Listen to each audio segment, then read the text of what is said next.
तो अभी जब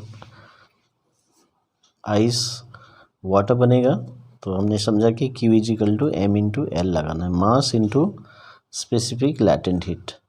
ठीक है, तो यानी कि आइस टू वाटर हो या वाटर टू आइस हो, फ्रीजिंग हो, तो ये फार्मूला आपको लगाना। तो ये फार्मूला आपको तभी लगाना है जब चेंज ऑफ स्टेट हो, यानी कि फ्रीजिंग और मेल्टिंग के केस में ये लगाना है।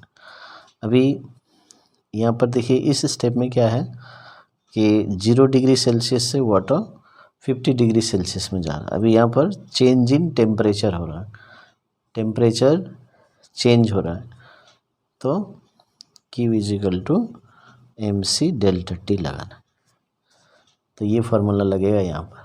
तो ध्यान दीजिए, जब टेम्परेचर चेंज होगा, चाहे वो बढ़ेगा या टेम्परेचर कम होगा, टेम्परेचर जब भी चेंज होगा तो ये फार्मूला आपको लगाना है, Q is equal to MC delta T।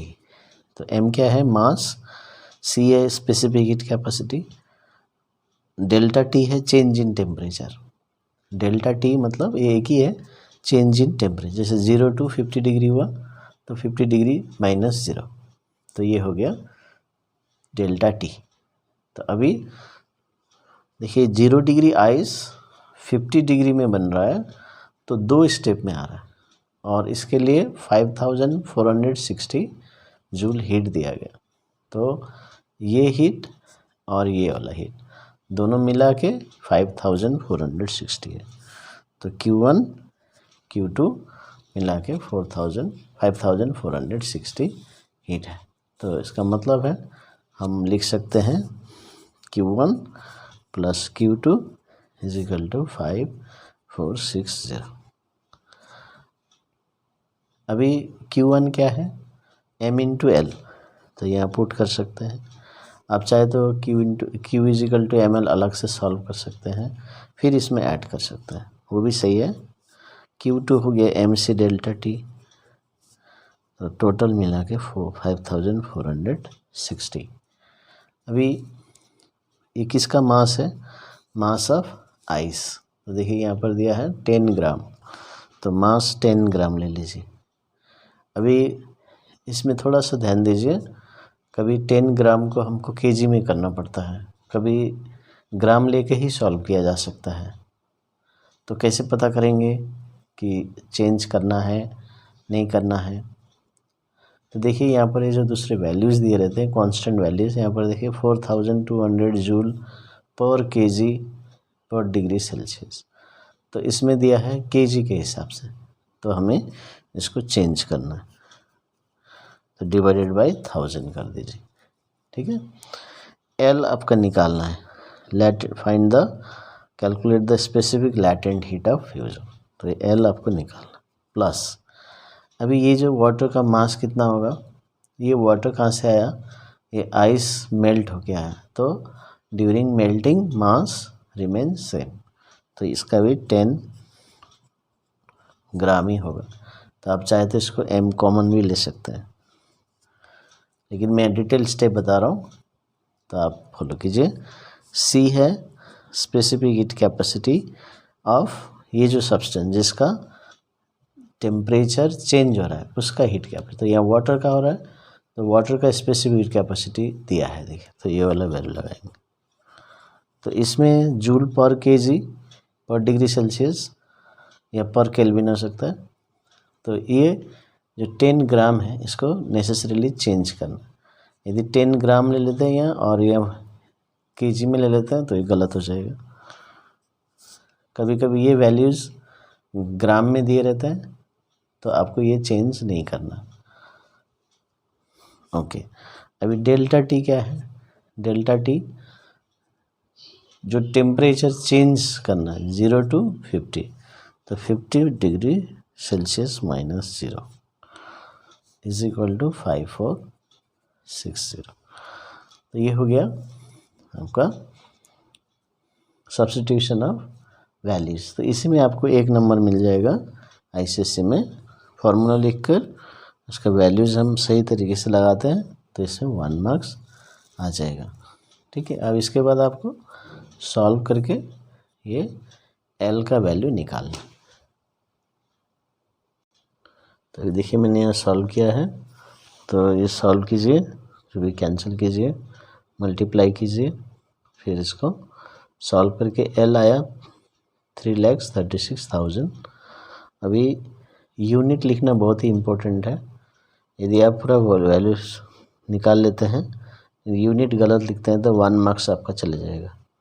ठीक है, तो इसमें एल का यूनिट होता है L is equal to Q by M, तो जूल पर केजी ये यूनिट होता है, या जूल पर ग्राम हो सकता है, कैलोरी पर ग्राम हो सकता है।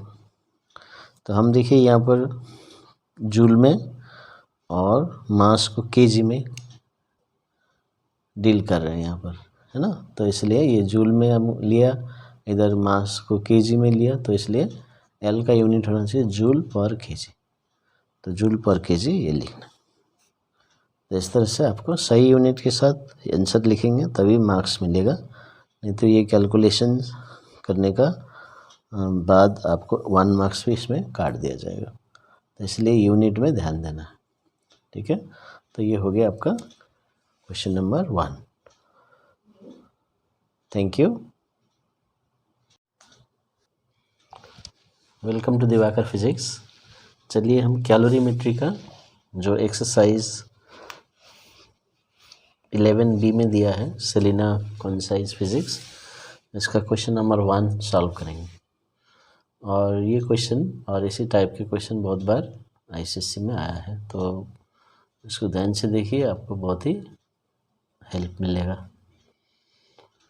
तो यहाँ पर क्वेश्चन इस तरह से है, 10 gram of ice at 0 degree Celsius absorbs 5460 joule of heat energy to melt and change to water at 50 degree Celsius. Calculate the specific latent heat of fusion of ice. Specific heat capacity of water at दिया हुआ है 4200 joule पर KG पर degree Celsius. अभी यहाँ पर देखिए, सबसे पहले देखना है कि आइस को हीट किया गया है।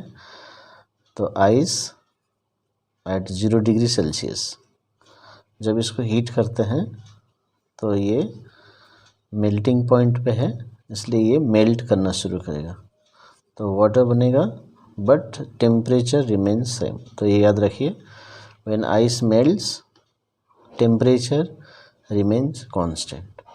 जब तक पूरा आइस मेल्ट नहीं होगा तब तक टेम्परेचर 0 में ही रहेगा। तो ये ice to water but temperature same रहेगा। फिर इसके बाद देखिए, water change to water at 50 degree Celsius.